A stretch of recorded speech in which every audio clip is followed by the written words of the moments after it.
ሰላም እንደምን አላችሁ ውድ የወርን ኮንቨርሴሽን ተከታዮች። ዛሬ አንድ ርዕስ አዲስ አበባን በተመለከተ ይዤላችሁ ቀርቤያለሁ። እሱ ምንድነው?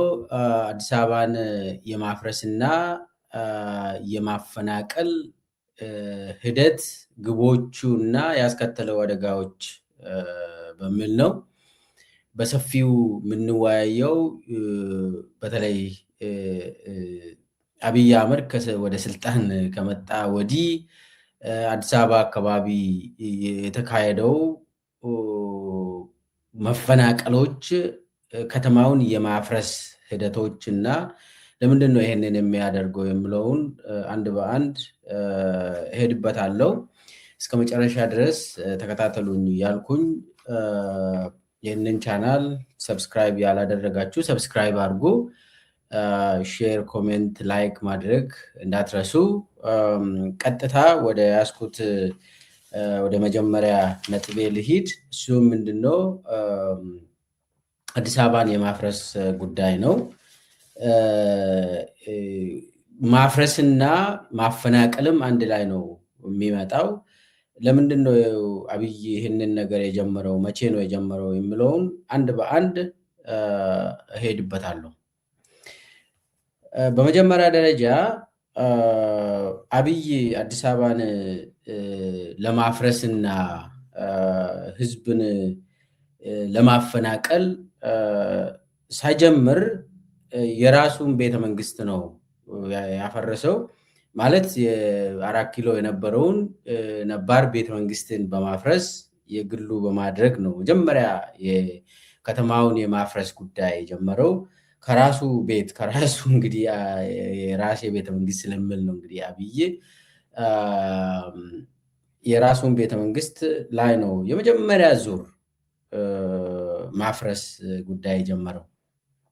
ለምንድን ነው መጀመሪያ ያንን ያደረገው የምለውን ብንፈትሽ ወደ መጀመሪያ ልክ ቤተመንግስት እንደገባ ቤተመንግስቱን የማጽዳት ጉዳይ ብሎ ተያይዟል። መጀመሪያ አካባቢ ምንድን ነው ያሉት? ህወሓቶች ምን ትተው እንደሄዱ እንኳን አናቅም። ስለዚህ እኔን የሚቀርጸኝ ነገር ሊኖር ይችላል ወይ ደግሞ የሚገሉኝ ነገር ሊኖር ይችላል። ስለዚህ እንትን ብሎ በጣም በፍራቻ የተሞላ እቅድ አወጡ። ለዛም ደግሞ ዩኤኢ ዩናይትድ አረብ ኤሚሬትስ የተሳተፉበት ፕላኒንግ ነው የተካሄደው። መጀመሪያ ግቢውን ሙሉ በሙሉ የራሴ አድርግ፣ ከዛ ያንን ካላደረግከው ሴኪዩሪቲ አይሰማም፣ የራሴ ሴኪዩሪቲ የለህም፣ ስለዚህ ግቢውን አፍርሴ እንደገና መገንባት አለብህ ብለው መከሩት። ስለዚህ መጀመሪያው ላይ የራሱን ኦፊስ የመገንባት ላይ ነው የተጠመደው። ለዛ ደግሞ ባጀቱ ከዩኤኢ ነው የተመደበው። የራሱን እንግዲህ ቤተመንግስትን ሲገነቡ ቀጥታ ገንዘቡም ከዩኤኢ፣ ሰራተኞቹም ከዩኤኢ፣ ኢንጂነሮቹም ከዩኤኢ፣ ሁሉም ነገር ከዩኤኢ ነው። አንድም ኢትዮጵያውያን የተሳተፉበት ፕሮጀክት አይደለም የአብይ ቤተመንግስት ግንባታ። እኔ እስከማውቀው ድረስ ልታረም ይችላሉ። እኔ እስከማውቀው ድረስ ሙሉ በሙሉ ቤተመንግስቱን የራሱን ኦፊስ የገነቡት የውጭ ሀገር ዲዛይነሮች ናቸው፣ ኢንጂነሮች ናቸው፣ አርኪቴክቸሮች ናቸው፣ የዩኤኢ ማለት ነው በቀጥታ። እንግዲህ የዩኤኢ ኢንጂነሮች እነማን ናቸው ብላችሁ ብትጠይቁ የዩኤኢ ኢንጂነሮች አብዛኞቻቸው ግብፅ ዜጎች ናቸው። እዛ ዜጋ ሊሆኑ ይችላሉ። ነገር ግን ዩኤኢ እንደ ሀገር 10 ሚሊዮን ህዝብ ነው ያላት። ከዛ ውስጥ 1 ሚሊዮን ብቻ ነው የዩኤኢ ዜጋ የሆኑት። ከዛ ውጭ 9 ሚሊዮን የውጭ ሀገር ዜጎች ናቸው። ስለዚህ የግብፅ ሰዎች ናቸው ለአብይ ቤተመንግስቱን የሰሩለት ማለትም ይቻላል ማለት ነው። ከዛ ውጭ የራሱን ኦፊስ ከሰራ በኋላ ቤተመንግስቱ ውስጥ ብዙ የታሸጉ ቢሮዎች ነበሩ፣ ብዙ ዶክመንቶችን የያዙ ቢሮዎች ነበሩ። እሱን የማጽዳት ስራ ሰራ። ብዙ ዶክመንቶችን አቃጠሉ። እንግዲህ የሚቃጠለው ዶክመንት የሀገር ዶክመንት ነው እና እናጸዳለን እያጸዳን ነው ብለው የሀገር ዶክመንትን የሀገር ታሪክን የያዘ በጣም ብዙ ወሳኝ የሆኑ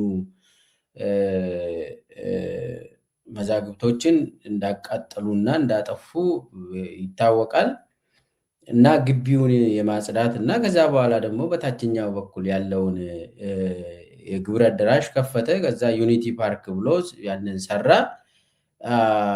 ዩኒቲ ፓርክ የሚባለውን ሳይሰራ በፊት አብይ ስለሚፈራ ምንድነው ያደረገው? የግቢውን ጸጥታ በ6 እርከን ነው የጨመረው። 6 እርከን በኃይለ ማርያም ደሳለኝ ጊዜ፣ በመለስ ጊዜ፣ በመንግስቱ፣ በአፄ ኃይለ ሥላሴ ጊዜ የነበረው 3 እርከን ነበር። አብይ ግን ምንድነው ያደረገው? 6 እርከን የያዘው የሴኪዩሪቲ መዋቅርን ሰራ። አብይ ጋር ለመድረስ 6 እንትን ሌየር ኦፍ ሴኪዩሪቲ ማለፍ አለበት። 6 አስቡት። እና በጣም ስለሚፈራ ነው። አሁን ግቢ ውስጥ ዩኒቲ ፓርክ ፈጠር ሰው ገብቶ ይጎበኛል ምናምን ይባላል አይደለም። እንደዛ አይደለም። አብይ ለሴኪዩሪቲው ለራሱ ስለሚፈራ በጣም ስለሚፈራ 6 እንትን እርከን ያለው ሴኪዩሪቲ እንትን ካደራጀ በኋላ ዩኒቲ ፓርክ የሚባለውን ከፈተ። የሁሉ ደግሞ የመጣው የኮሪደር ልማት የሚባለው ሀሳብ የዩኤኢ ሞዴል የሆነ የቱሪዝም ምናምን መሰረት ያደረገ እሱም መከተል ስለጀመረ ነው። ኮሪደር ልማት በኋላ መጣበታለሁ። ይሄ ኮሪደር የሚባለው ህዝብን የበላ በጣም አደገኛ ፖሊሲ መሆኑን ትረዳላችሁ አንድ በአንድ። ስለዚህ ቤተ መንግስቱን በማፍረስ የራሱን በመገንባት ለሴኪዩሪቲ ሲባል ግቢውን አጸዳው፣ ሙሉ ሙሉ አፍርሼ እንደገና ገነባው ብለው ከዛ ነው የሚጀምረው አዲስ አበባን የማፍረስ እና የማፈናቀል። መጀመሪያ ግቢ ውስጥ የነበረው ቤተመንግስት ውስጥ የነበረውን አፈናቀለ፣ ከዛ አፈረሰ። ከዛ ከቤተመንግስት ውጪ ማየት ጀመረ። የመጀመሪያ ዙር ቤተመንግስት ውስጥ ነው ያካሄደው። ሁለተኛ ዙር ላይ የማፈናቀል የማፍረስ አዲስ አበባን የማፍረስ ጉዳይ ወደ ቤተመንግስት ፊት ለፊት የነበረው እሪ በከንቱ የሚባለው ሙሉ ከትምህርት ሚኒስቴር ጀምራችሁ እስከ ሸራተን ታች ድረስ የነበረው አሁን እነሱ ፍሬንድሺፕ ፓርክ የሚባለው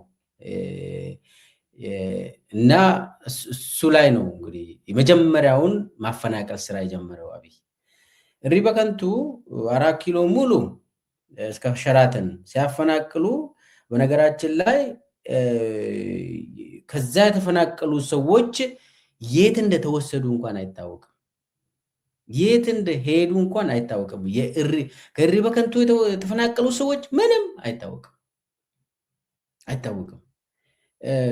እንግዲህ አሁን እሪ በከንቱ ላይ ያለው ያው ለሰርግና ለፎቶ የብልጽግና ድግስ የሚካሄደው ፍሬንድሺፕ ፓርክ የሚባለው እዛ ላይ ነው። የተቀረውን ደግሞ ለግል ባለሀብቶች ተሰጥቶ 60/40 የሚባልም የተሰራበት ኮንዶሚኒየም ምን አፓርታማ 60/40 የሚባል አፓርታማ ተሰርቶ መሬቱ ሙሉ ሙሉ ለባለሀብት ማለት የአብይ ባለሀብቶች አሉ ለነሱ ተሰጥተው 60/40 የሚባለው ደግሞ 60ውን ይወስዳል ያ ባለሀብት፣ 40ውን ለአብይ ይሰጣል። 40ው አብይ ደግሞ ለፈለገው ለፋርሴ ቡላ ለሱ ደጋፊዎች ያድላል አብይ። ስለዚህ የእሪ በከንቱ ዛሬ ላይ አፓርታማ እና የአብይ ሽርሽር የሚካሄደው ድግሶች የሚካሄዱት እንትን ነው ቦታ። ስለ መጀመሪያ ዙር ላይ እንግዲህ ያጸዳው ፊት ለፊት ቤተመንግስት ፊት ለፊት ያለውን የእሪ በከንቱ 4 ኪሎ አካባቢ እስከ ሸራተን ያለውን አጸዳ። ከዛ የተፈናቀለው ማህበረሰብ አባል የት እንደገቡ እንኳን አይታወቅም በነገራችን ላይ። ከዛ ቀጥሎ ደግሞ ሁለተኛ ዙር ላይ ጥይት ቤት የሚባለው ቤተመንግስት ጀርባ በአዋሬ በኩል እስከ ካሳንቺስ ያለውን እሱን አፈረሱት። የጥይት ቤት የሚባለው ልክ ከቤተ መንግስት ጀርባ ያለው ድሮ ቤተ መንግስቱን የሚጠብቁ የመከላከያ አባላት የሚኖሩበት ጭምር ከዛ እስከ ሴቶች አደባባይ ያለው ሙሉ በሙሉ አፈረሰ። አብይ ሙሉ በሙሉ እዛ አካባቢ ብዙ ሰው ነው የሚኖረው። ከዛ አፍርሰው እንግዲህ የካሳንቺሱን እዛ ከጥይት ቤት የተፈናቀሉት አብዛኛውን ወደ ገላን ኮንዶሚኒየም ነው የወሰዱት። ገላን ኮንዶሚኒየም የሚባለው ወደ ዱከም መውጫ ላይ የሚገኝ ኮንዶሚኒየም አለ። ውሃ የሌለው፣ መብራት ኦልሞስት የሌለው፣ መንገድ የለውም፣ ገበያ የለም። እዛ አካባቢ ነው የተከማቹት፣ የተወሰዱት፣ እዛ ነው የተወረወሩት። እና ጥይት ቤትን እና እዛ ጀርባ የነበረውን አዋሬ አካባቢ ሲያፈርሱ አብይ ምን ስል ነበር? እዚህ አካባቢ እኮ እንደው ጎሳ የሌለው ህዝብ እየኖረ ነው። ነገር ግን ደግሞ ደህና ኑሮ ይኖራል ይሄ ህዝብ እና ማንነቱ የማይታወቅ ነው። ቤተመንግስት ጀርባ የሚኖረው ማን እንደሆነ እንኳን አናቅም። ለሴኪሪቲያችን አደጋ ነው ብሎ ነው። ይህንን ባይዘው ፓርላማ ላይ ተናግሯል። አዋሬ የሚኖር ህዝብ ለአብይ ሴኪሪቲ አደጋ በመሆኑ ደግሞ ጎሳ የሌለው ህዝብ ነው፣ መንደር የሌለው ህዝብ ነው፣ ዘና ያለ ደና ኑሮ የሚኖር ህዝብ ለህይወታችን አስጊ ነው ብለው በፓርላማ ላይ በአደባባይ ተናግሮ አፈናቀላቸው። ካፈናቀለ በኋላ እንግዲህ ያንን ለአብዛኛውን ለኦቪድ የሚባለው ኢንቨስትመንት ነው የሰጠ። ኦቪድ የሚባለው እና ኦቪድ ያንን ወሰደ። እሱም አብይ የሚፈልገው ኮሪደሩን ለወክ፣ ለባይስክል፣ ለፎቶ፣ ለምናምን ይፈልጋል። ከዛ ውጭ ደግሞ ህንፃዎች፣ አፓርታማዎች እንዲገነቡ አደረገ። ከአፓርታማው ደግሞ 60/40 ይባላል። ይሄ 60/40 60ውን ባለሀብት ዝም ይወስዳል ሰርቶ መሬቱን ያ ባለሀብት ይወስድና 60/40 የሚባል አፓርታማ ይሰራበታል። ከ60/40 የሚባሉ 60ውን ራሱ ወስዶ 40ውን ለአብይ ይሰጣል። አብይ ደግሞ ለሚፈልገው ሰው፣ ለባለስልጣናት፣ ለሱ ደጋፊዎች፣ ለፋርሴ ቡላዎች፣ የተለያዩ የ120 አባላት ምናምን ለነሱ ይሰጣል አብይ እና 40ውን እንደዛ ያከፋፍላል አብይ። ከጥይት ቤት ጀምሮ ሴቶች አደባባይ፣ አዋሬ ወደ ታች እስከ ካሳንቺስ ጭምር ቀስ እያለ እስከ 22 እስከ መገናኛ ድረስ ሙሉ በሙሉ ጠራርጎ አነሳቢ እና እንግዲህ በትልቅ ህዝብ እኮ ነው የሚፈናቀለው። ከዛ ለራሱ ባለሀብቶች፣ ለብልጽግና ባለሀብቶች ይሰጣል ያ መሬት። ከዛ ውጭ ግን የመዝናኛ እንትን ነው የሚሆነው ለኢሜጅ ብቻ። ከዛ ህዝብ እዛ አካባቢ አይኖርም። ለአብይ ጠንቅ፣ ለአብይ አደጋ ስለሆነው ህዝብ እና እንደው ደሃ እዛ አካባቢ መኖር አይችልም። ሙሉ በሙሉ ለራሱ ሰዎች ይሰጣል። ያ ሁለተኛ ሶስተኛ ዙር ላይ ነው እንግዲህ መጀመሪያ ቤተ መንግስት ነው። ከዛ በኋላ ሪበከንቱና 4 ኪሎ ነው። ከዛ በኋላ ደግሞ ቤተመንግስት ጀርባ ነው ሰው የሚፈናቀለው፣ አዲስ አበባ የምትፈርሰው። ያ ከጥይት ቤት ጀምሮ እስከ ካሳንቺስ ምናምን ነው እንግዲህ። ከዛ በኋላ ነው እንግዲህ ፒያሳ የመጣ። በመሃል ደግሞ ለጋር ነበር። ለጋር ኦልሬዲ ቆይቷል። እሱ የአረቦች ባለሀብቶች መንደር ምስረታ የጀመሩት እና ፒያሳ ላይ ፎከስ እናደርግ። ፒያሳ እንግዲህ በአራተኛ ዙር ላይ ነው እንዲፈርስ የተደረገው። ፒያሳ እንግዲህ አራዳ አካባቢ በጣም የሚታወቅ የአዲስ አበባ እምብርት ነው። ፒያሳ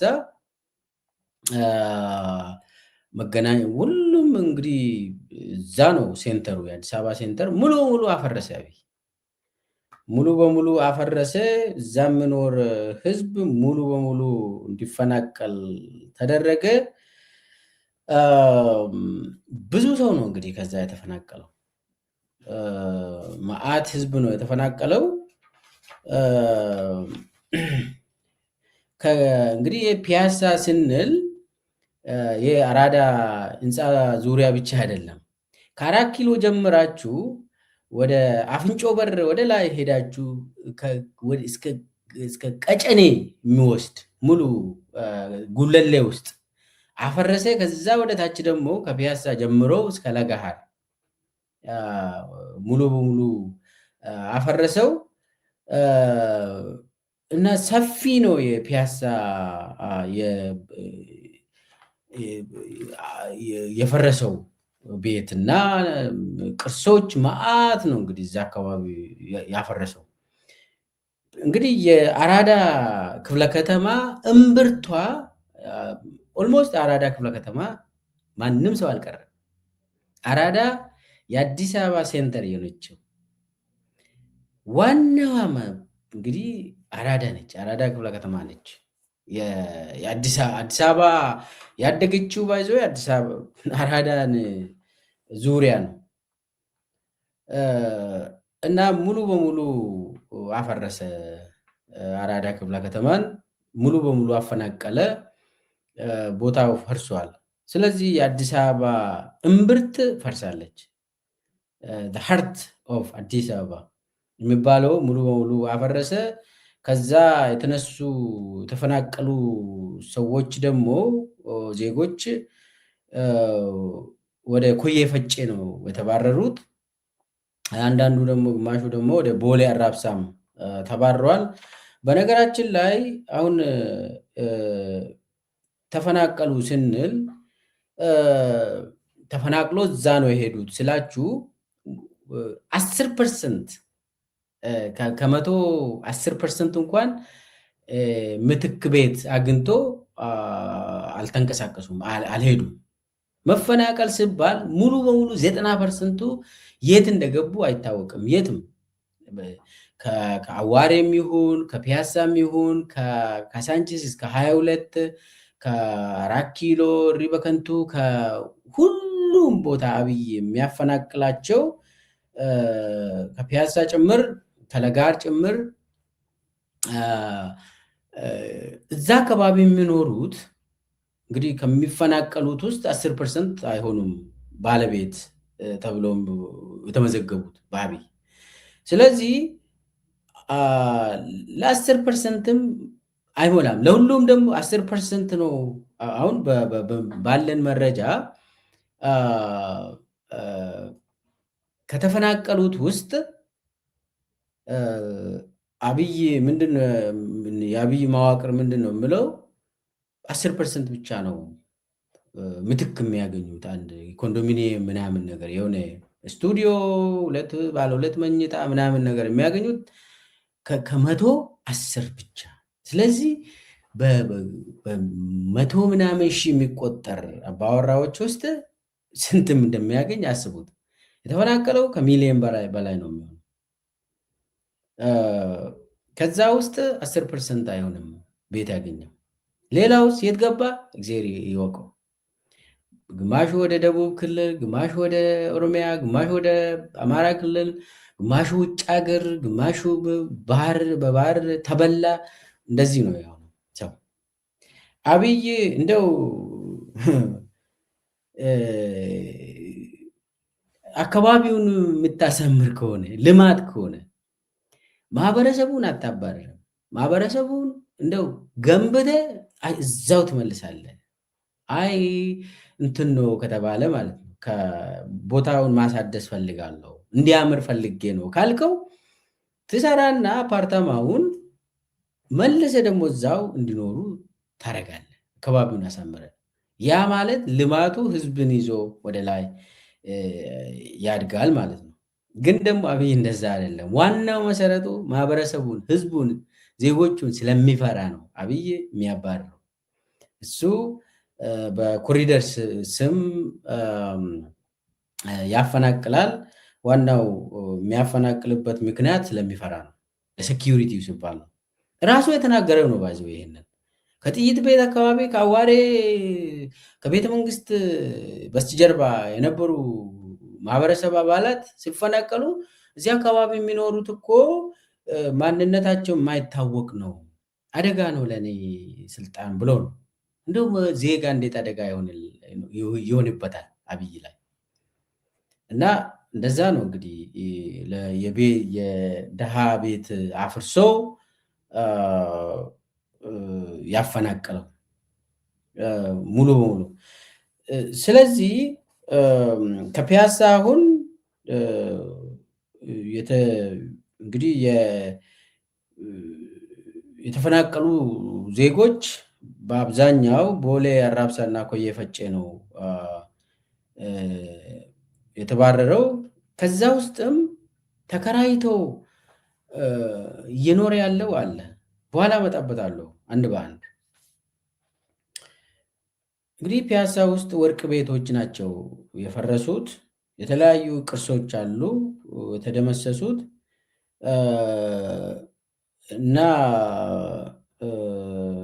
ፒያሳ እኔ ራሴ ኑሬ ያለው አራዳ ህንፃ አጠገብ አንድ አፓርታማ ነበር። እዛ እኔ ራሴ ኑሬ ተወሰኑ 1-2 ዓመት እዛ ኑሬ ያለው እና አካባቢውን በደንብ አውቀዋለሁ። ያ እኔ የምኖርበት ህንፃ የሴንትራል ስታቲስቲካል ኤጀንሲ አዲስ ህንፃ የገነባው አጠገብ የነበረው አንድ በአፄ ኃይለሥላሴ ጊዜ የተገነባ አፓርታማ ነበር። እዛ ላይ ነበር የኖርኩት። አካባቢውን አውቀዋለሁ። በጣም ቅርስ ነው እና እንደው ማፍረስ አልነበረበትም። አብዛኛው እዛ አካባቢ የነበረውን እንደው መሬት ከሆነ አለ ለአብይ ከፈለገ ማለት ነው፣ በህጋዊ መንገድ መሬት አለ። ግን ደግሞ አብይ ለምን እንትኑን እንዳቀደ ግቦቹን በኋላ አወራለሁ። ግን አካባቢውን አፍርሷል። ከዛ የተፈናቀሉ ለምሳሌ ወደ ፒያሳ ውስጥ ዘመድም አለኝ እኔ የተፈናቀለ ዘመድ አለኝ እዛ የቆዩ ማለት ነው። በኋላ እሱንም በኋላ ትንሽ አወራለሁ። የተፈናቀሉ ህዝብ እነማን ናቸው የምለውን የአብይ ናሬቲቭም አለ። ትክክለኛው ናሬቲቭ ደግሞ ትክክለኛው መያዝ ያለብን ናሬቲቭ አለ እና እዛ ፒያሳውን እንትን አድርጎ መንገድ ሰርቶበታል። ይሄ ዲም ላይት ምናምን ፏፏቴ መንገድ ላይ አለ። ግን አብዛኛው ትልቁ መሬት ፒያሳ አካባቢ ቁጭ ብሎ የዩኤኢዎችን እየጠበቀ ነው። በቅርብ ጊዜ የዩኤኢ የመሐመድ ቤን ዚያድ ወንድም አዲስ አበባ ድረስ መጥተው ራሱ የፒያሳ መሬት አይቶ ተመልሷል። አዳነች አቤቤ ነች በመኪናዋ ይዛ ሰውየውን ስታሳይ የነበረችው እና መሬቱ ለዩኤኢ ነው የተዘጋጀው። መንገድ ምናምን ተሰርቶበታል። ብልጭልጮች እዛ አካባቢ ያሉ ፏፏቴዎች። ነገር ግን ዜጎች ከዛ ተፈናቅለዋል። ማንም ወስደው የታወቀ ነገር ነው። ለውጭ ሀገር ዜጎች እየተዘጋጀ ነው እና ፒያሳ እንግዲህ በጣም የአዲስ አበባ ወሳኝ እምብርት ነች። እሱን አታክ አደረገ ማለት ነው አብይ። ስለዚህ አሁን አጠቃላይ ሁሉንም አላወራም። እንትኑ እያፈረሱ ነው ሙሉ በሙሉ አሁን ከአዲስ አበባ ከቤተ መንግስት የጀመረው የማፍረስና የማፈናቀል አክሮስ አዲስ አበባ እየሄደ ነው። ከዛም አልፎ ኦሮሚያ ውስጥ ማአት ከተሞች ጅማ ጭምር፣ አዲስ አበባ ዙሪያ፣ አዳማ፣ ሻሸመኔ፣ አሰላ ምናምን እንደዚህ ሰውን እያፈናቀለ ነው፣ ከተማውን እያፈረሰ ነው። የጫካ ፕሮጀክትም አዲስ አበባ ውስጥ በተለይ ከእንጦጦ ጀምሮ እስከ የካ ተራራ ትልቅ ቤተመንግስት በስንት ቢሊየን በትሪሊየን ቤተመንግስት እየሰራ ነው። እዛም ገበሬዎችን እያፈናቀለ ለምሳሌ ከእንጦጦ ጀምሮ እስከ ፈረንሳይ ለጋ ሲሆን ያለው እዛ አካባቢ አካኮ መናቢቹ የሚባል የገጠር ቀበሌ ገበሬ ማህበር ነው። እዛ ሙሉ ሙሉ ነው ያፈናቀለው። ከየካ ተራራ ያሉ ገበሬዎችን አርሶ አደሮችን አፈናቅለዋል። ያለ ምንም ካሳ ነው ደግሞ ያፈናቀለው። ምንድነው ያለው? እንደ ፓርላማ ላይ ደርስ እንትን ሲሰጥ ሲናገር እኔ ከደላላዎቹ የተረፈውን ነው ወስጄ ቤተመንግስት እየሰራው ያለሁት አለ። የጫካ ፕሮጀክት የትልቁ ቤተመንግስት ማለት ነው። ከደላላ የተረፈውን ወስጄ ነው በነፃ። የትኛው መሬት ነው ኢትዮጵያ ውስጥ ከደላላ የተረፈው? ለአብይ እንግዲህ የኢትዮጵያ መሬት ሙሉ ሙሉ ባለቤት አልባ ነው እና አብይ የጫካ ፕሮጀክትን ከደላላ ነው እንደውም አስጥዬ ነው ምናምን ብሎ ያወራል። ክፉ እና የእንትኑ በጣም ይሰፋል። የአዲስ አበባን ከስር መሰረቱ እንትን እያደረገ ነው። በጣም እያፈረሰ ነው። ምንም አይቀርም። ሁሉም ቦታ እያፈረሰ ነው። እስከ መገናኛ እስከ 22 ቦሌ እያለ ይቀጥላል እና ሁሉንም እያፈረሰ ነው። የደሃ ቤት እየፈረሰ ነው። ደሃው ደግሞ ከአዲስ አበባ ውጪ ነው የሚባረረው እና ከሴንተሩ ሰው ተፈናቅሎ ዳር ላይ እንዲሆን መሀሉን ወሰደ ማለት ነው። አብይ መሀሉን ወስዶ ዳር ላይ ያወጣ ማለት ነው። መሀል ላይ የነበሩ የማህበረሰብ አባላትን የአዲስ አበባ ህዝብን የአዲስ አበባ ህዝብ ስላቸው እንግዲህ ሁሉም ብሔር ብሔረሰቦች ይኖሩበታል። በብሔር ከሆነ ብዙ ነው። ምናልባት አማርኛ ሊያወሩ ይችላሉ አብዛኛው። ነገር ግን በብሔራቸው እንትን ከሄድከው ሁሉም ይኖሩበታል። አማራም፣ ኦሮሞም፣ ትግራዌይም ከደቡብ ውስጥም ሁሉም የሚኖሩበት ነች እና በብሔር ስብጥር ካያቸው ምናልባት በጊዜ ሂደት ሁሉም አማርኛ መናገር ስለቀጠሉ ላይታወቁ ይችላሉ። who they are ምናምን ያንንም ላይፈልጉ ይችላሉ። ግን ሙሉ ሙሉ አንድ ላይ ነው የተባረሩት የተፈናቀሉት እና መሬቱን ወስደዋል። ማህበረሰቡን ህዝቡን አፈናቅለዋል እና አሁን መሬቱን ለራሱ ለሰዎች ለውጭ ሀገር በተለይ ደግሞ ለዩኤኢ ለአረቦች አስቀምጧል እና ወስደዋል አብዛኛውን እንትን ብሎ እና ለምንድን ነው ይሄ ነገር በትክክል ህዝቡ ለምንድን ነው የሚፈናቀለው? እንደው ይሄ የኮሪደር ልማት ተብሎ የመጣው አዲስ አበባን በተመለከተ እናውራ። ዋናው ሪዝም ምንድን ነው? አብይ ይህንን ማፈናቀል ከቤተ መንግስት የጀመረው ለምንድን ነው ምለው? አንደኛ ራሱ አብይ የተናገረው ፓርላማ ላይ ህዝብን ፈርተዋል። ቤተ መንግስት ዙሪያ የነበሩ የማህበረሰብ ክፍሎች ተፈርተዋል። ለአብይ ሴኪሪቲ ሲባል እንዲፈናቀሉ እንዲጠፉ ተደርጓል። ብኖሩም ወይ አብይ ይገላል፣ የሆነ ነገር አድርጎ ያጠፋል። ግን ደግሞ በዚህ በልማት ስም የማጥፋት እንትን መረጠ።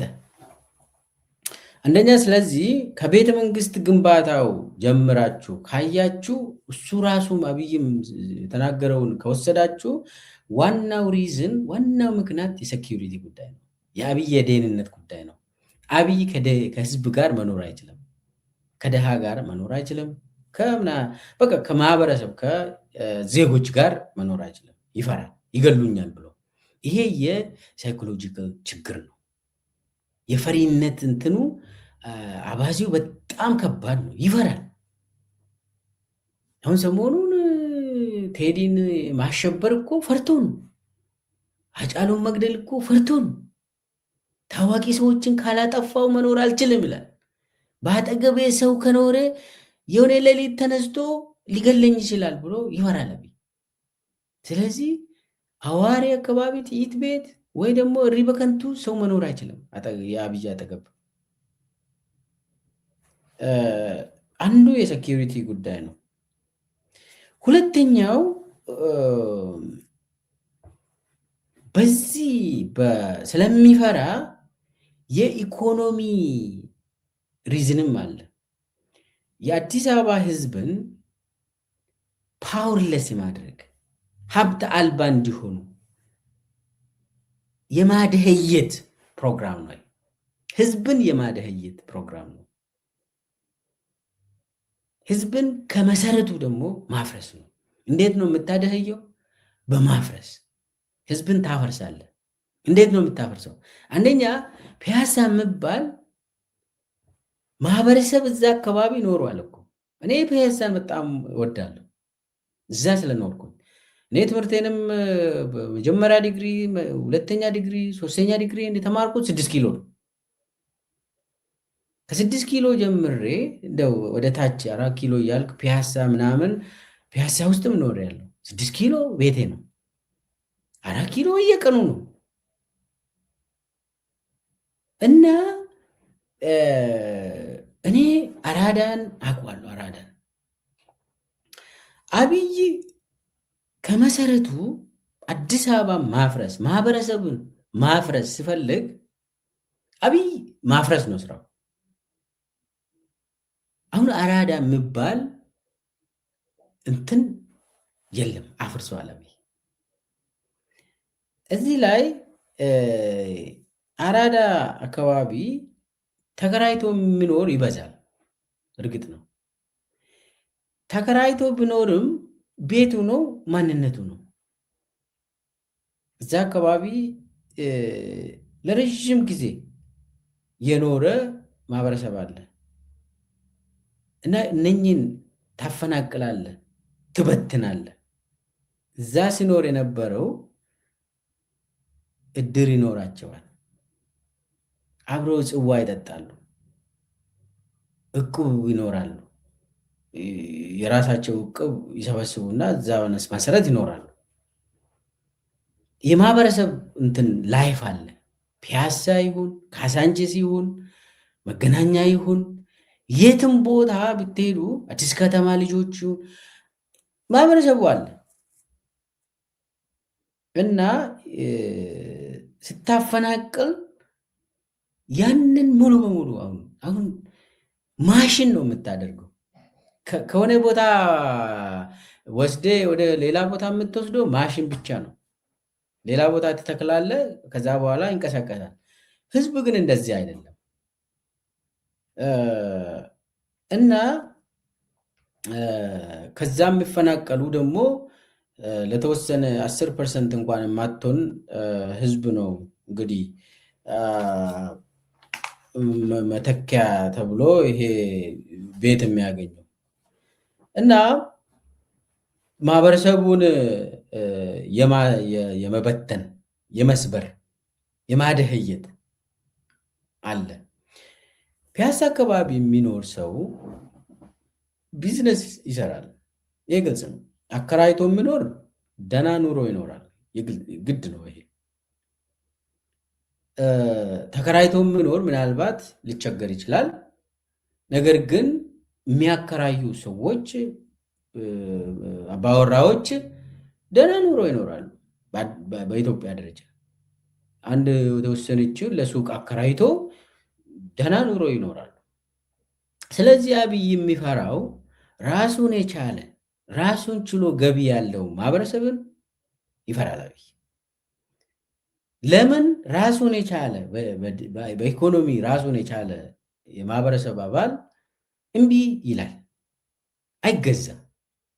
ስለዚህ ድሃ የማድረግ እቅድ አለው።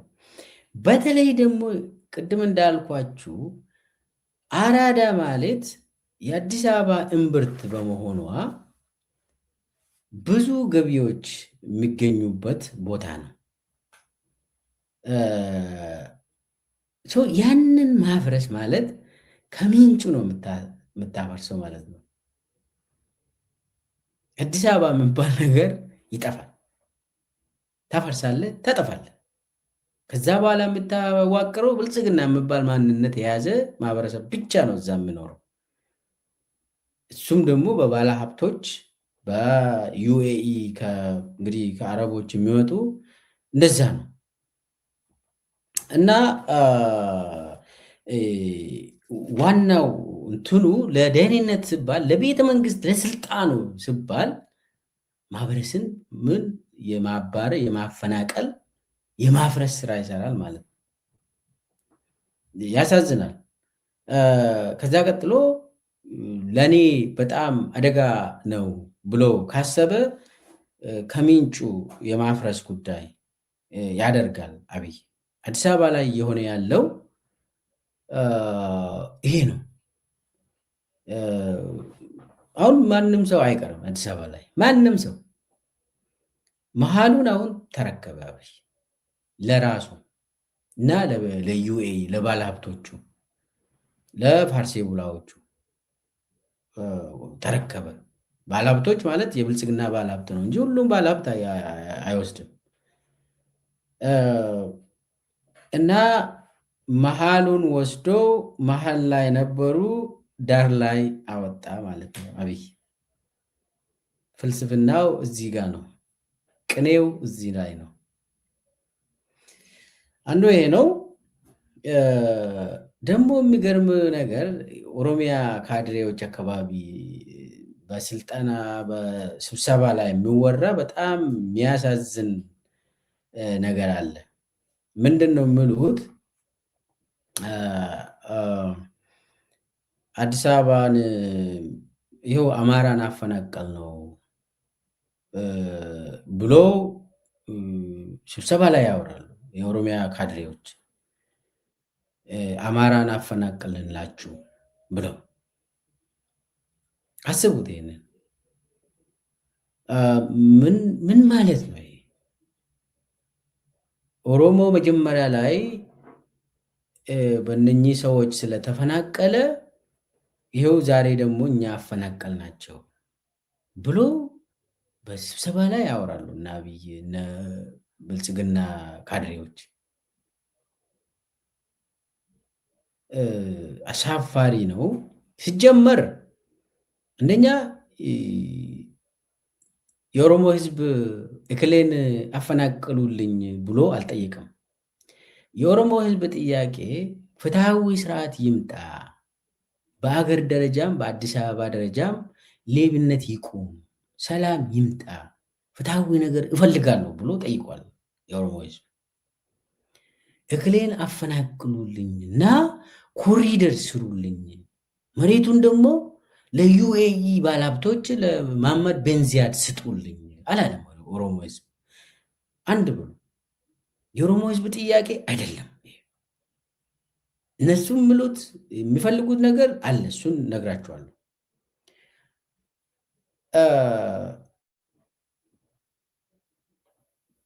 የአዲስ አበባ ማህበረሰብ ክፍሎችን ሲያፈናቅሉ ከካሳንችስ ከፒያሳ ከሁሉም ከ4 ኪሎ ከሁሉም ቦታ ሲያፈናቅሉ መሬቱን ለባለሀብቶች ለብልጽግና ባለሀብቶች እና አብዛኛው ደግሞ መሬቱ ባዶ ነው። ዩኤኢዎች መጥተው እያዩ ነው። የራሳቸውን ለጋር ላይ መንደር እየሰሩ ነው። ስለዚህ አንደኛ የኦሮሞ ጥያቄ ያልሆነው ለኦሮሞ እንኳን ያልተሰጠ ሲጀመር ለኦሮሞ አይሰጥም። አንድን ይውላችሁ የተፈናቀሉት አሁንና አብይ አማራን አፈናቀልንላችሁ ብሎ ለኦሮሚያ ካድሬዎች ሲያስረዱ የተፈናቀሉት እኮ ሁሉም ብሔር ብሔረሰቦች ናቸው። ኦሮሞም አለበት፣ አማራም አለበት፣ ትግራዋይም አለበት። የደቡብ ብሔር ብሔረሰቦች እንትን ብሔርን መቁጠር ከሄድ ነው ማለት ነው። ብቻ አብዛኛው አማርኛ ሊናገሩ ይችላሉ። እኔ ዘመድ አለኝ፣ ሙሉ አማርኛ ተናጋሪ የሆኑ ዘመድ አለኝ። እዛው የተወለዱ ያደጉ በድሮ በአፄ ኃይለሥላሴ ጀምሮ እዛው የነበሩ እንትን ተፈናቅሏል።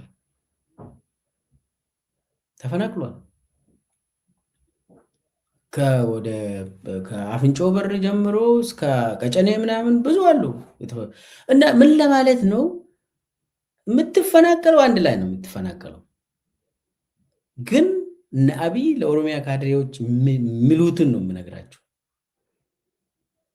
በጣም አደገኛ የሆነ ጠላትነትን የሚያስፋፋ ነገር ያወራሉ።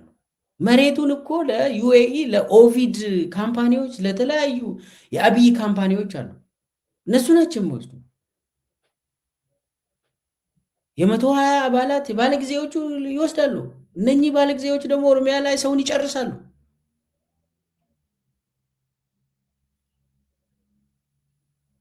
ደግሞ ኦሮሚያ ላይ ለኮሪደር ተብሎ አሁን አዲስ አበባ ውስጥ እንደዚህ እያፈናቀለ እያፈረሰ ነው። ኦሮሚያ ላይም ከተሞችን እያፈረሰ ነው።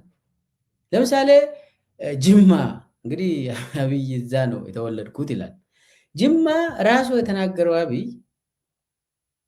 15,000 አባወራዎች ያለምንም ካሳ ቤታቸውን ሰጡኝ፣ መሬታቸውን ሰጡኝ ለኮሪደር ልማት አለ። አስቡት፣ 15,000 አባወራዎች ጅማ ላይ ቤታቸው የፈረሰ ያለምንም ካሳ ያለምንም ምትክ ቤት ግፍ የተፈጸመባቸው የጅማ ሕዝብ ይናገራል። አብይ ግን ምንም አይነት ምትክ ቤት እንኳን አልሰጠም። አንዳንዴ አዲስ አበባ እንደው ኮዬ ፈጬ የተወረወሩት፣ ቦሌ አራብሳ የተወረወሩት ምናምን እዚህ ገላን ምናምን ኮንዶሚኒየም አካባቢ እዛ የተባረሩት እንትን ስቱዲዮ እንኳን ያገኘዋሉ። አንድ ሁለት ቤት መኝታ ምናምን የገቡበት እዛ አካባቢ መብራት ውሃ ምናምን ባይኖርም ያው ጠፍተው እንዳይጠፉ ሲባል ተደርጓል። ኦሮሚያ ላይ ደግሞ የሚገርማችሁ ነገር ልንገራችሁ። ኦሮሚያ ላይ ቡራዩ ከሄዳችሁ ወይ ሰበታ ወይ ለገጣፎ፣ አዳማ፣ ቢሾፍቱ ምናምን አሰላ፣ ሻሸመኔ ከሄዳችሁ ጠይቁት። መጀመሪያ ምንድን ነው የሚያደርጉት? ለመሬቱ ግብር ክፈል ይላሉ። ለመሬቱ መጀመሪያ ግብር ትከፍላለህ። ከዛ በኋላ ቤትን አፍርስ ትባላለህ። አፍርሰህ ሂድ ትባላለህ።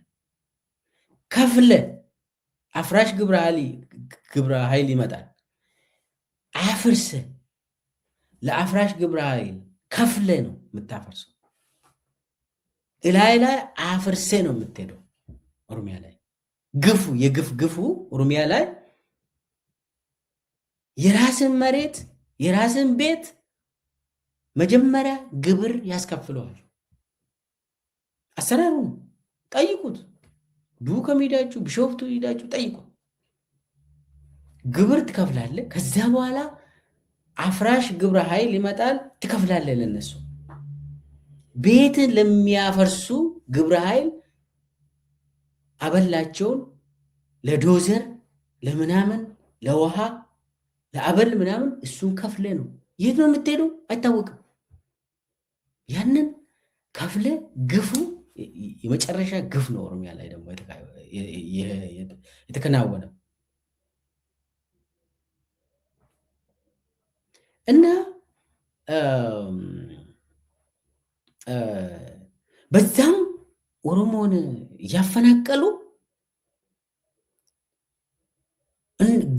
ግፋቸው ደግሞ ግፍ ከግፍ ግፍ በላይ የሆነው አንድች ምትክ እንኳን ሳያገኙ እንደዚህ እያደረገ በዚህ በኩል ደግሞ ካድሬዎችን ሰብስቦ አዲስ አበባ ውስጥ እኮ ጨፍሩ አማራን እያፈናቀልኩልህ ነው ምናምን ብሎ ይሄ ጭካኔው የት ድረስ እንደሆነ እንድታውቁ ነው። አንደኛ አዲስ አበባ ውስጥ የተፈናቀሉ ዜጎቻችን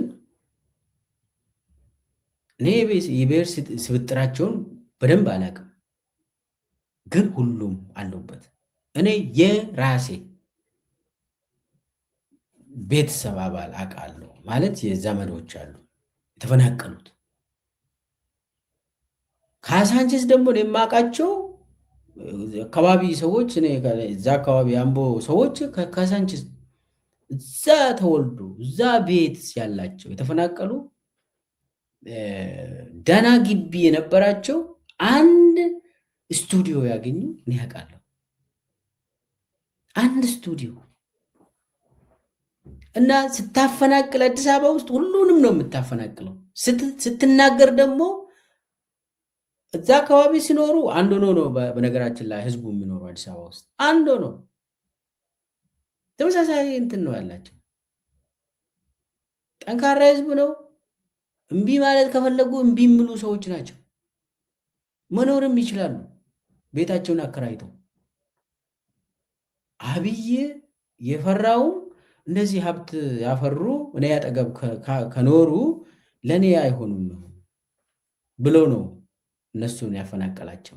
ለሴኪሪቲ ለቤቱ ለቤተ መንግስቱ ሲባል ለስልጣኑ ሲባል ነው። እና ሲናገር ደግሞ አብይ ሌላ አዲስ አበባ ውስጥ ይኸው ታሪካዊ ጠላቶቻችሁን አፈናቀልኩ ምናምን ይላል። ዘግናኝ ነው። ኦሮሞ እና አማራ ህዝብ አብሮ የኖረ ህዝብ ነው፣ ጠላት አይደለም። እንዲህ አይነት ብልግና ምን አይነት አረመኔ የያዘን እንደሆነ እንድትገነዘቡ ነው ይህንን ማነሳ።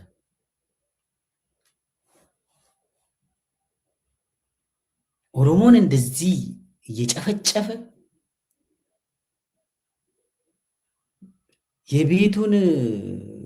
ቤቱን ደግሞ አፍርሴ ሂድ እየተባለ አፍራሽ ግብረ ኃይል ለሱ ክፈል እየተባለ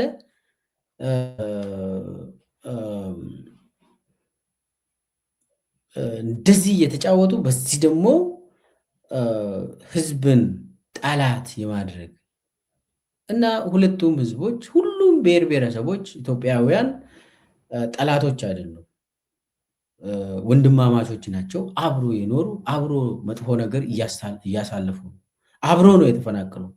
ከአዲስ አበባም አብሮ እየተፈናቀሉ ነው።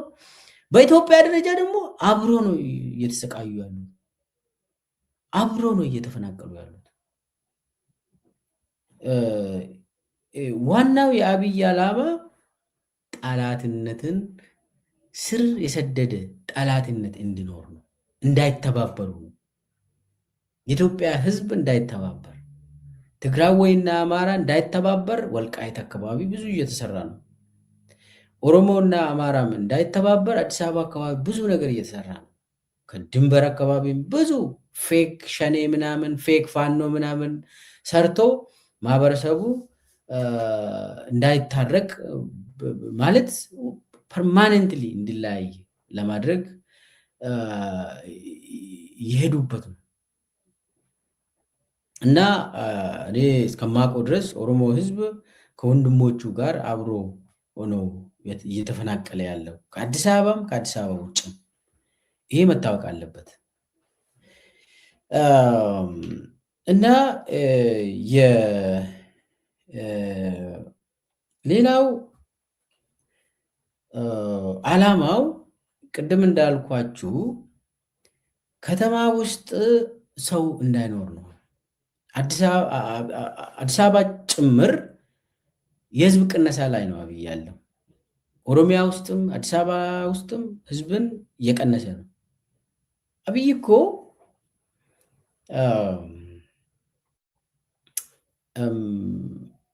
ደግሞ የኢትዮጵያ ህዝብ እኮ አንፕሮዳክቲቭ ነው፣ ቢያልቅስ ቢፈናቀልስ ምናምን ይላል እኮ። የኢትዮጵያ ህዝብ ብዛትም 50 ሚሊዮን ማለፍ የለበትም ይላል። ይሄ በጣም መታወቅ ያለበት ነገር ነው። እና አጠቃላይ የግቡ ማህበረሰቡን የማስበር የማንበርከክ ህዝብን የመቀነስ የህዝብ ብዛትን የመቀነስ ለማኝ አድርጎ ደግሞ መግዛት ከተማ ውስጥ እንዳይገባ አፐርታይድ ስርዓት ማለት ትችላላችሁ። ወደ ገጠር ነው አይደለ የተበተኑት እና ከተማ ውስጥ መግባት አይችልም ከዚህ በኋላ። አዲስ አበባን እንደዚህ ያፈረሰ ያፈናቀለ ሲሄድ ምን አይነት አዲስ አበባ ነው የምታገኘው? የአብይ አዲስ አበባ ነው የምታገኘው ማለት ነው። የአብይ አዲስ አበባ ደግሞ ምንድነች? ሰው አይኖርበትም። ሰው አልባ የሆነች አዲስ አበባ ነው አብይ የሚፈልገው። እሱን እያረጋገጠ ነው። የፈለገ ሰው ያልቃል እንጂ እኔም የጀመርኩትን አላቆምም ብሏል። ይኸው እንዳለው ያስጨረሰ ነው እየጨረሰ ነው። ነገር ግን ተስፋ ቆርጧል። በተለያዩ ምክንያቶች ተስፋ ቆርጧል። ያስከተለውን ነገር ብናወራ ጥሩ ነው። መጀመሪያ ላይ ያስከተለውን ነገር ስናወራ ህግን ለውጧል አብይ። ለውጭ ሀገር ባለሀብቶች ኢትዮጵያ ውስጥ መሬት እንዲገዙ ህግ አውጥተዋል። በፓርላማ አዲስ ህግ አውጥተዋል። መሬትን በተመለከተ የውጭ ሀገር ዜጎች መሬትን መግዛት ይችላሉ ብሎ ህግ አውጥተዋል። ስለዚህ አዲስ አበባ ውስጥ አብይ ነፃ ያወጣውን መሬት አስቡ፣ ነፃ ያወጣውን ያፈናቀለውን እዛ ነፃ መሬት አለው። ነፃ መሬቱን ለማን ነው የሚሰጠው? ለውጭ ሀገር፣ ለአረቦች፣ ለዩኤኢ ባለሀብቶች፣ በተለይ ደግሞ ለወንድሞቹ የአብይ ወንድሞች አሉ፣ መሐመድ ቤን ዚያድ ወንድሞች፣ የፋጥማ ልጆች አሉ። እነሱ ናቸው። ፒያሳን አይተዋል፣ ሌሎች አካባቢም አይተዋል። ለዛ የሚሆን ደግሞ ህግ ተቀይሯል፣ አዲስ ህግ አለ። ስለዚህ ኢትዮጵያ አሁን ለጋራ አካባቢ መጀመሪያ ብርሃኑ ጸጋዬ ፍትህ ሚኒስቴር በነበረበት ጊዜ መሬት ሲሰጣቸው ህግ የለም ምናምን ተባለ። ለዛ ደግሞ አሁን ህጉን አውጥተዋል፣ አሻሽለዋል። የውጭ ሀገር ዜጎች የኢትዮጵያ መሬትን መረከብ ይችላሉ፣ መውሰድ ኦውን ማድረግ ይችላሉ ብለው ህግ አውጥተዋል። አስቡት። በኢትዮጵያ ህገ መንግስት አንቀጽ 42 ኢትዮጵያውያን መሬትን መግዛት አይችሉም። መሬት አይገዛም፣ አይሸጥም፣ አይለወጥም ይላል ለኢትዮጵያውያን። ለውጭ ሀገር ዜጎች ግን መሬት እንደፈለግ ትገዛለህ፣ ትሸጣለህ። ስለዚህ በአዲሱ የአብይ ህግ ዜጎች መግዛት አይችሉም፣ መሸጥ አይችሉም በገዛ ሀገራቸው።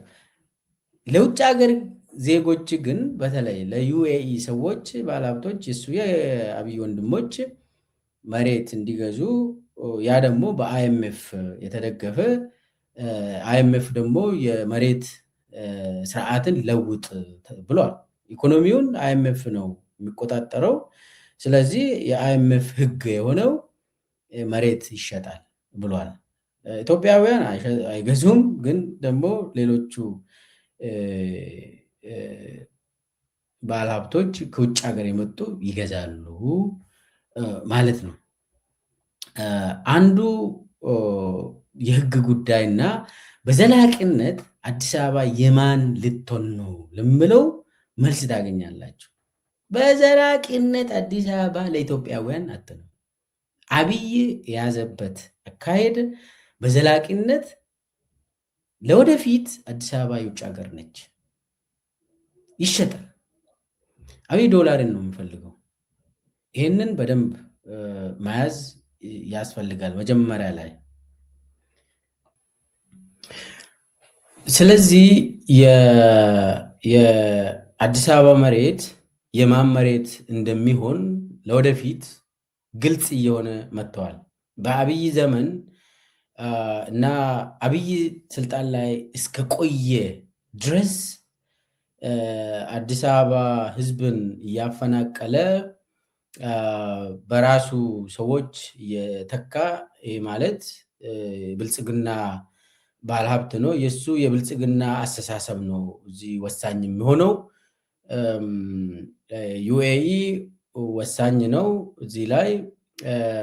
እሷ አሁን ዩኤኢ መሬት ትወራለች። ለምን? የስልጣኑ የአብይ ስልጣን ምሰሶው ጦርነት ነው። ያንን ጦርነት ስፖንሰር የሚያደርግ ዩኤኢ ነው።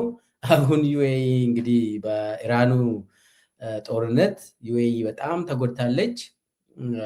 አሁን እሷም እርዳታ እየጠየቀች ነው። ነገር ግን በሂደትም ቢሆን ዩኤኢዎች ከኢትዮጵያ እጃቸውን ያስገቡትን የሚያቆሙ አይመስልም አብይ ስልጣን ላይ እስካለ ድረስ። ለምን? ኦልሬዲ እዛ የስድስቱ የፋጥማ ልጆች ውስጥ ገብቶ ሰባተኛ ሆኖ እዛ በጉድፈቻ ስለገባ የኢትዮጵያ መሬትንም የፋጥማ ልጆች እንዲወሩ ያደርጋል። አዲስ አበባ መሬትም በአብዛኛው ለዩኤኢ የእሱ ወንድሞች እንደሚሆን ነው። ከዛ ቀጥሎ ደግሞ የራሱ ባለሀብቶች የአብይ ባለሀብቶች የአዲስ አበባ መሬትን ይፈልጋሉ።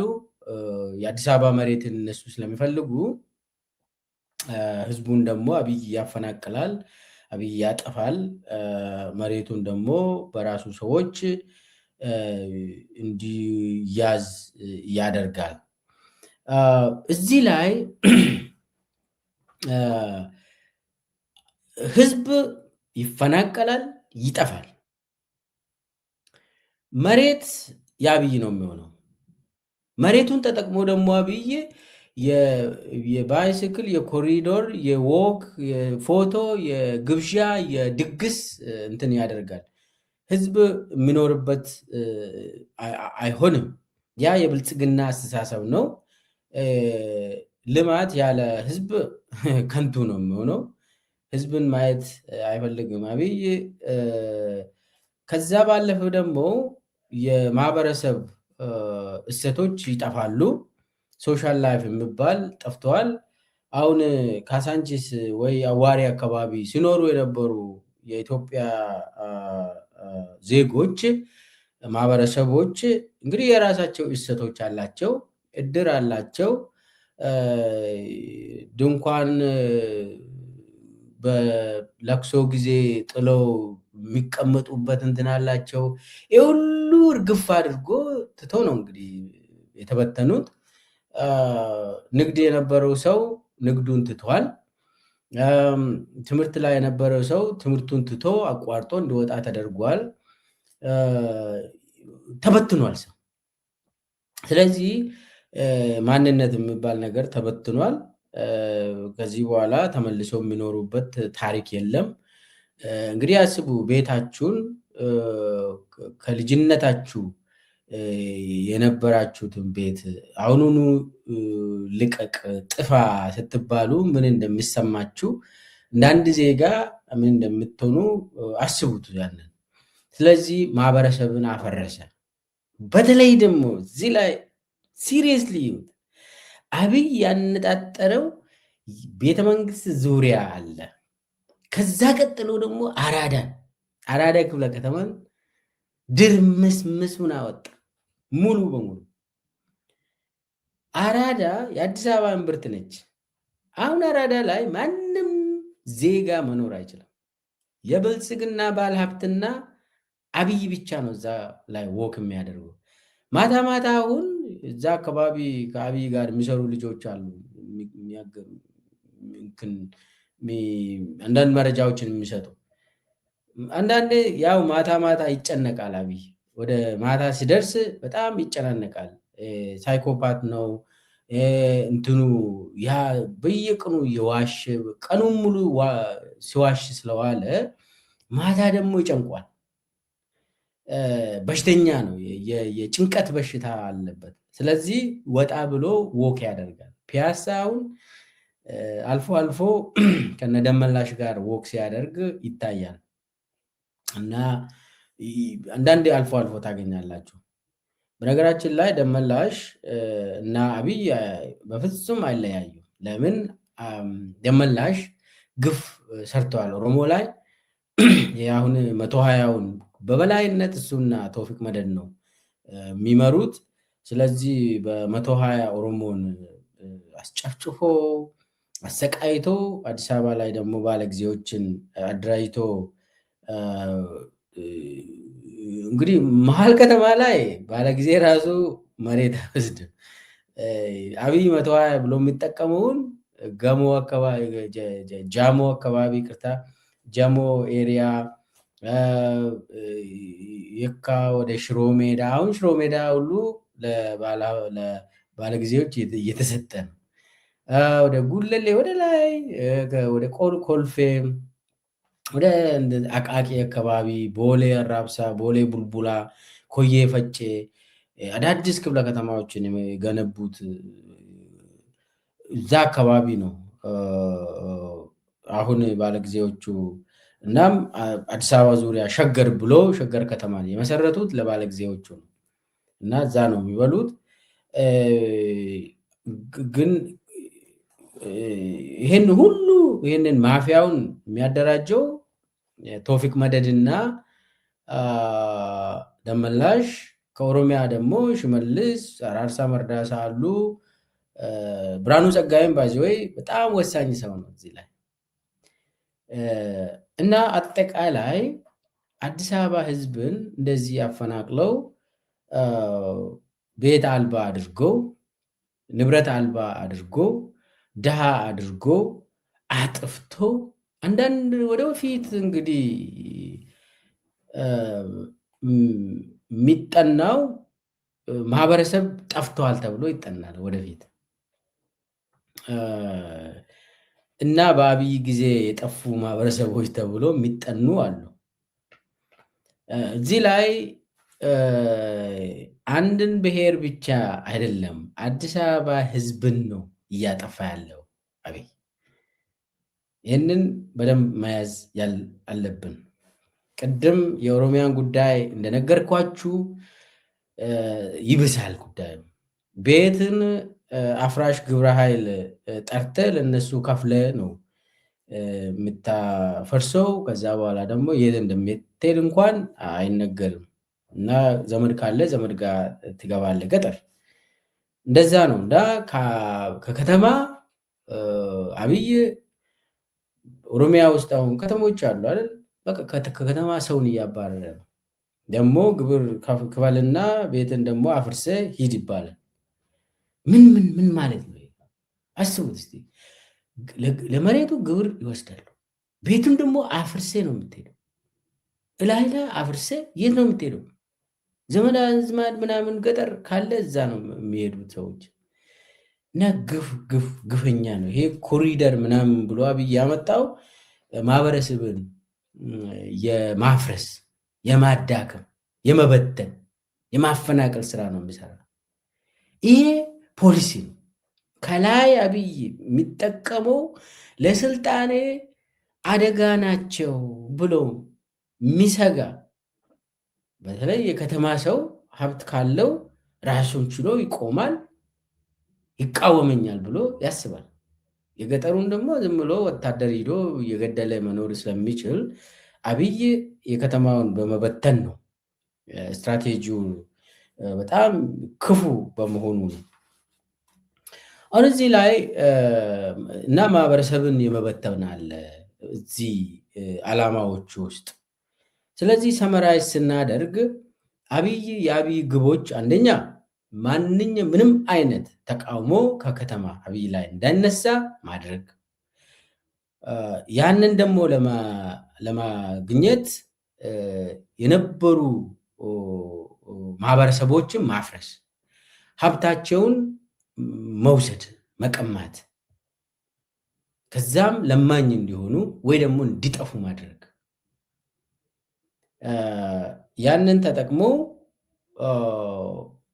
የኔ መሰረት አይደሉም ብሎ የሚያስባቸውን ማህበረሰብ ሙሉ በሙሉ እያፈረሰ ነው። በኦሮሚያም በአዲስ አበባም በአማራ ክልል ደግሞ ያው በጦርነት እያዳከመ ነው።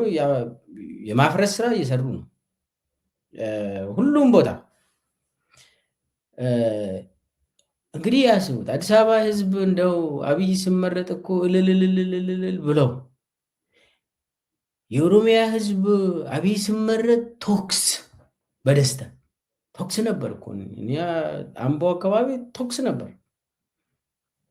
በቃ ነፃ ወጣን፣ ከዚህ በኋላ ሞት አይመለስብንም ብሎ ሰው ከወዴሳ እዛ አካባቢ አምቦ አካባቢ እኔ አስታውሳለሁ ቶክስ ነበር በደስታ። ነገር ግን ተገላብጦሽ ሆኖ ህዝቡ ተጨፈጨፈ፣ ህዝቡ ተፈናቀለ። አዲስ አበባ ህዝብ እንደው ጥሩ ሰው መጣልን ብሎ አጨብጭቦለት ካሳንቺስ ሳይቀር ፒያሳ ህዝብ ሳይቀር ጉለሌ ሳይቀር መከኒሳ ሳይቀር 22 መገናኛ ሳይቀር ቦሌ ሳይቀር አብይ መጣልን ብሎ ለአብይ እንዳላጨበጨበ የአራዳ ህዝብ አሁን ጠፍቷል። የለም። ደግሞ የሚያሳዝነው እዛና የራሱን ካድሬ የኦሮሚያ ካድሬ ሰብስቦ ነፍጠኛን አፈናቀልኩላችሁ ብሎ ሲያወራ ድጋፍ ለማግኘት ይህ የሚያሳየው አንደኛ አብይ በኦሮሚያም ተቀባይነት እንደሌለው ያውቃል እና የኦሮሚያ ካድሬ ደግሞ አብይ ነፍጠኛን አፈናቀልኩላችሁ ብሎ ሲያወራ ይደሰታሉ ብሎ ስለሚገምት፣ አዎ በጥላቻ ያበዱ ካቢኔዎች ናቸው ኦሮሚያ ላይ ያሉ። ግልጽ እኮ ነው። በጥላቻ በማህበረሰብ ጥላቻ ያበዱ ናቸው እኮ የኦሮሚያ የአብይ ካድሬዎች። ለምን አይደሰቱ? ነፍጠኞችን አፈናቀልኩላችሁ ብሎ ሲናገራቸው ይደሰታሉ። ያሳዝናል። ምስኪን ካሳንችስ አዋሬ ውስጥ ምኖር ምስኪን ህዝብ ምኑ ጋ ነው ነፍጠኛ የሚሆነው? ምኑ ጋ ነው ጠላት የሚሆነው?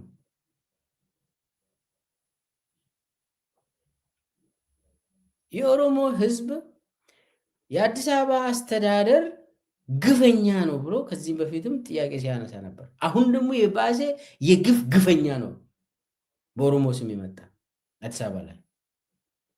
የኦሮሞ ጥያቄ ልክ እንደ ማንኛውም ህዝብ ጥያቄ ፍትሐዊነት ነው።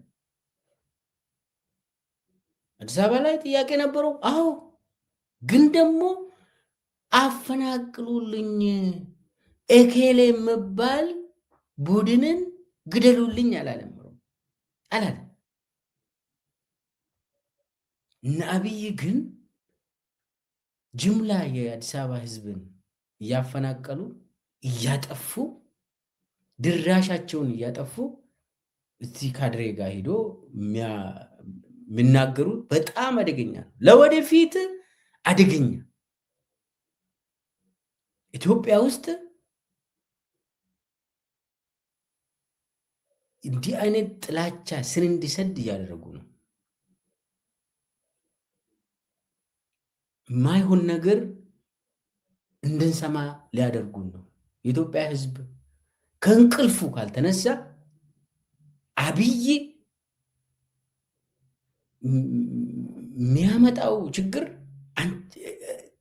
ማሰብ ራሱ ይዘገንነኛል፣ ይዘገንናል። እውነት እኔ አንዳንዴ ምን አይነት ሰው ነው? ከሰው ልጅ አልተፈጠረም ወይ ነው የምትለው? ይህ ሰውዬ ይሄ አብይ የሚባለው ከሰው ልጅ አልተፈጠረም። እውነት በአንድ በኩል ኦሮሞን እያሰቃየ እያፈናቀለ እያጠፋ ሸገር ሲቲ ላይ ሸገር ከተማ የሚባለው እሱ አደጋ ነው። ሌሎችን ከተሞችን ሙሉ እየተጫወተ አዲስ አበባ ላይ ደግሞ የሚያራምዱት የአይዲዮሎጂ እንትን ይዘገንናል። ይሄኛው ለስልጣን ተብሎ ነው እንደዚህ የሚያደርገው። የሚያጣላው ለስልጣን ብሎ ነው።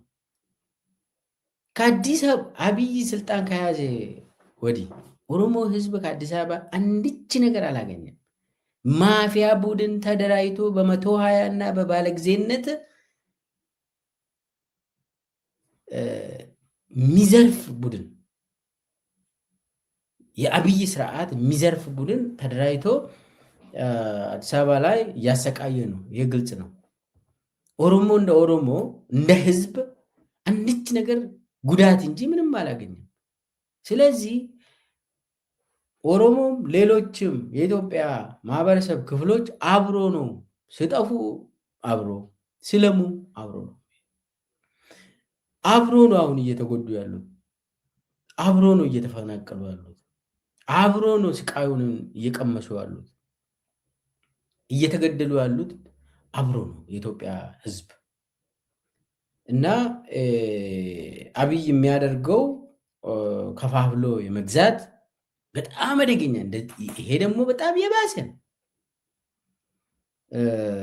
በአንዱ ህመም ሌላው የሚደሰትበት ሰዓት ላይ ነው የደረስነው። እና በኦሮሚያ ካቢኔ በጣም መጥፎ የሚባሉ በዚህ በአብይ እከሌን አፈናቀልኩላችሁ ተደሰቱ ሲባሉ የሚደሰቱ አሉ። በሌላ በኩልም አሉ ጫፍ ላይ ረገጡ ኦሮሞ ሲሰቃይ የሚደሰትም አለ። እነኚህ ጸረ ኢትዮጵያ ጸረ ህዝብ የሆኑ ቡድን አብይ አንድ ላይ አደራጅቶ ፌክ የሆኑ ማፊያ ቡድኖችን አደራጅቶ ጸረ ኢትዮጵያ የሆነ ጸረ ህዝብ የሆነ ፕሮግራም እያካሄደ ነው አብይ። እና እስከ መጨረሻ አንድ ላይ ሆኖ ህዝቡ ካልታገለ መጨረሻው ማይሆን ነገር ነው የሚሆነው። መጨረሻው አሁን አብይ ከቤተ መንግስት ጀመረ። ከዛ ቤተ መንግስት ዙሪያ ጠራረገ። ከዛ አዲስ አበባን እየጠራረገ ነው። ደግሞ ከተሞችን ኦሮሚያ ውስጥ ከተሞችን ጀምሯል። አማራ ክልል ውስጥም ጀምሯል። ባህር ዳር ምናምን እየጠራረጉ ነው። ምንም ካሳ የለም። እና መጨረሻ ላይ ኢትዮጵያን ምድረ በዳ ነው የሚያደርጉ። ሞዴሉ ደግሞ የዩኤኢ ነው። ዩኤኢ የህዝብ ብዛት የላትም። እሷ ህዝብ ስለሌላት የቱሪዝምን እንትን አደርጋለሁ ብላ የጀመረችው፣ ይሄኛው ደግሞ ጦርነትን እያካሄደ ዲም ላይትና ኮሪደር ምናምን ለወክ ለባይሲክል ምናምን ይሰራል። አገር ላይ ጦርነትን እያካሄደ እና ኢትዮጵያ ውስጥ የህዝብ ቅነሳ ላይ አለ እያካሄደ ነው። ያንን የህዝብ ቅነሳው ፕሮግራሙን እያካሄደ ነው ብሏል። ደግሞ እኔ የያዝኩትን የሚቃወም ሰው ሁሉ ይጠፋል ብሏል። እና አብይ ያሰበውን እየፈጸመ ነው። አዲስ አበባ ውስጥ እያፈናቀለ ዘግናኝ የሆነ ማንም ሰው አይቀርም። አዲስ አበባ ውስጥ ማንም ሰው ሀብቴ ነው እንደዚህ ርስቴ ነው ምናምን የምትለው ነገር የለም። እና አብይ በዚህኛ በኩል አንዱን እንትን እያደረገ ሁሉንም እያፈናቀለ እርስ በርስ ደግሞ እንዲጋጭ እያደረገ ሁሉም እየጠፋ ነው። ሁሉም አደጋ ውስጥ ነው። ለዛ ነው አሁን መካሄድ ያለበት የህልውና ትግል ነው። ሁሉም ሰው በብሔር ሳይለይ፣ በሃይማኖት ሳይለይ፣ በቋንቋ ሳይለይ አንድ ላይ ሆኖ ተከብሮ መኖር አለበት። ያንን ነው። ለዛ ደግሞ አብይ መነሳት አለበት። አብይ ካልተነሳ ማንም ሰው ተከብሮ አይኖርም። ይኸውላችሁ አሁን ልማት ብባል እኮ ሰው አይፈናቅልም። አካባቢውን ታለማለህ ወይ አፓርታማ ምናምን እሰራለሁ ካልክ ሰርተህ እዛው ትመልሳለህ። አለቀ። ሰው የሚተዋወቅ ሰው አንድ ቦታ እዛው ይቆያል።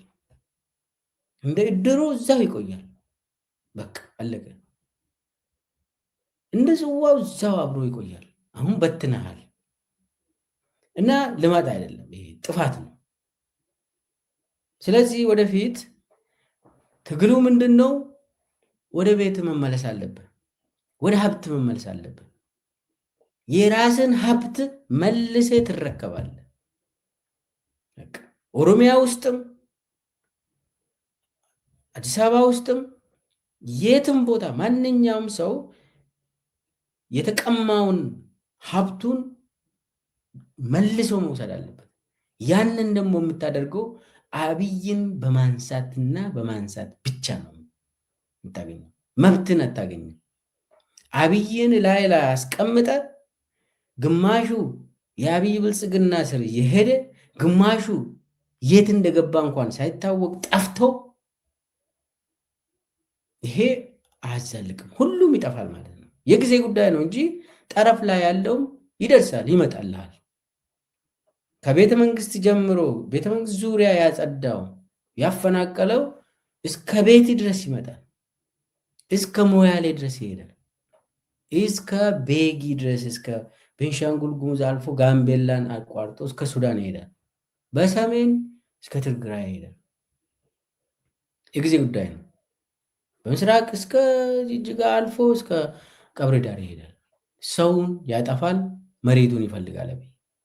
መሬቱን ደግሞ በሚፈልጉ ነው እንትን የሚጠቀመው እሱ በሚያሻው። የሚገርማችሁ እኮ ባለፈው ቃና ቲቪ ላይ ኢንተርቪው አልሰጠም።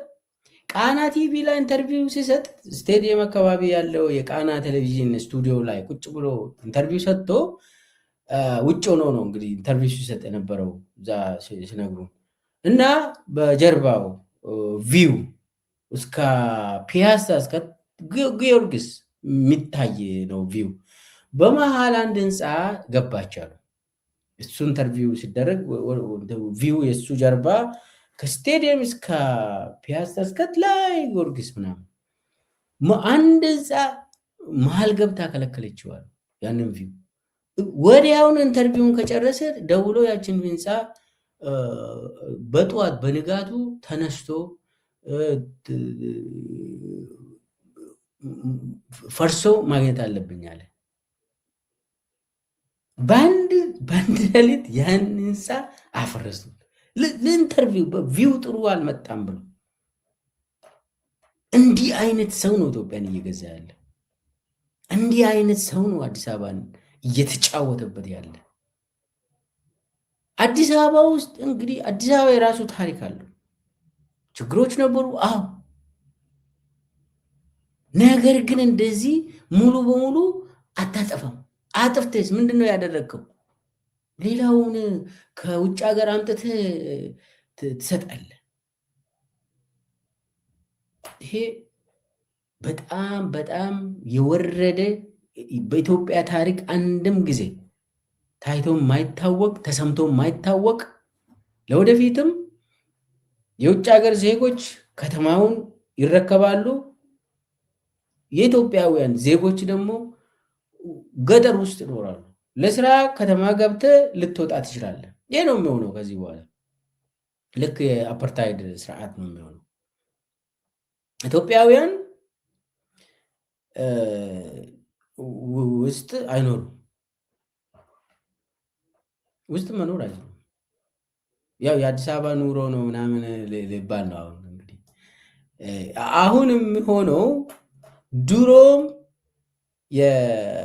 አሜን ከዚህም በፊት ቤት የነበራቸው ሰዎች ሙሉ ተፈናቅለዋል። አሁን ስለዚህ አሁን ከተማ ውስጥ መኖር የሚችሉት ከዚህ በኋላ የብልጽግና ደሴት ውስጥ የሚኖሩ ናቸው። ስለዚህ አዲስ አበባ ሙሉ በሙሉ በቅርብ ጊዜ የብልጽግና ደሴት ትሆናለች። የብልጽግና ደሴት ደግሞ መኖር የሚችሉት ባለሀብቶች ናቸው፣ ባለጊዜዎች ናቸው፣ የውጭ ሀገር ዜጎች ናቸው፣ በተለይ አረቦች ናቸው። ከዛ ውጭ ማንም ሰው አዲስ አበባ ውስጥ መኖር እንደማይችሉ ያው አሁን ጩኸቱ ኮዬ ፈጬ ላይ ነው። ገበያው ኮዬ ፈጬ ነው። ችግር ሰው የሚያለቅሰው ደግሞ እዛ ኮዬ ፈጬ፣ ቦሌ አራብሳ፣ ይሄ ገላን ምናምን መብራት እንኳን የለም እኮ እዛ አካባቢ የሆነች መብራት ገጥሞታል፣ ግን ደግሞ በየጊዜው ይጠፋል። የለም ውሃ የለም፣ መንገድ የለም፣ ገበያ ሚያክል የለም። እና እንግዲህ ከመሀል ከተማ አውጥተ ሰው አይቶ ማያውቀው ቦታ ስትወረውር ግፍ ነው የሚሆነው። እና ግፍ ካሳንችስ የለመደ ሰው እንደው የት ነው የሚሄደው? የትም ቦታ አይሄድም። ግን ደግሞ ያው አሁን በግድ እንዲነሱ ተደርጓል። እና በአጠቃላይ እየሆነ ያለው የአብይ ስርዓት ህዝቡ እሺ ብሎ ተቀብለው የሚሄድለት ከሆነ አዲስ አበባን ሙሉ በሙሉ ያፈናቅላል። እና እሱ የሚፈልገው ኮሪደር፣ እሱ የሚፈልገው የወክ የምታደርገው ሰው መኖር የማይችልበት ነው የሚሆነው። ከዛ አልፎ ደግሞ ሰው ተባብሮ እንኳን ለወደፊት አብሮ ስርዓቱን እንዳይታገል ደግሞ ሆሪዞንታል የሆነ የጎንዮሽ ፍጥጫ፣ ግጭት እንዲበራከት እያደረጉ ነው። እና ይሄንን እዚህ ላይ ሁሉም ሰው መንቃት አለበት። ለተፈናቀሉት ዜጎች መድረስ አለብን። ለነሱ ድምፅ መሆን አለብን። ሰው ሲፈናቀል እንደ ሰው፣ ኦሮሞም ሲፈናቀል ሰው ነው፣ ኢትዮጵያዊ ነው። አማራም ሲፈናቀል ሰው ነው፣ ኢትዮጵያዊ ነው። ትግራዊም ሲፈናቀል ሰው ነው፣ ኢትዮጵያዊ ነው።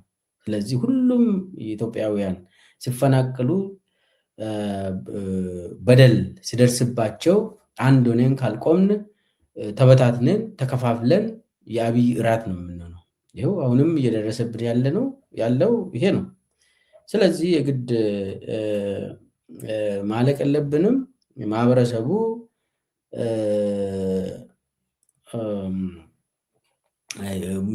ይሄ ከተማው የአረቦች መንደር ሆኖ ከማየት በጊዜ መነሳት ያስፈልጋል። አንድ መሆን፣ ከዛ ሰውየውን መገላገል፣ እናም ሀብትን ትመልሳለ ማለት ነው። ከዛ በኋላ እንደዚህ ያልኩኝ ለዛሬ ይዤላችሁ የቀረብኩት የአዲስ አበባ ከተማን የማፍረስ ተግባር ተልዕኮ ግቦች፣ ሂደቶችን እና ያስከተለው አደጋዎችን እስካሁን አቅርቤያለሁ።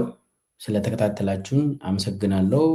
ቻናሉን አሁንም ሰብስክራይብ ማድረግ እንዳትረሱ። ላይክ፣ ሼር፣ ኮሜንት አድርጉ። አመሰግናለሁ።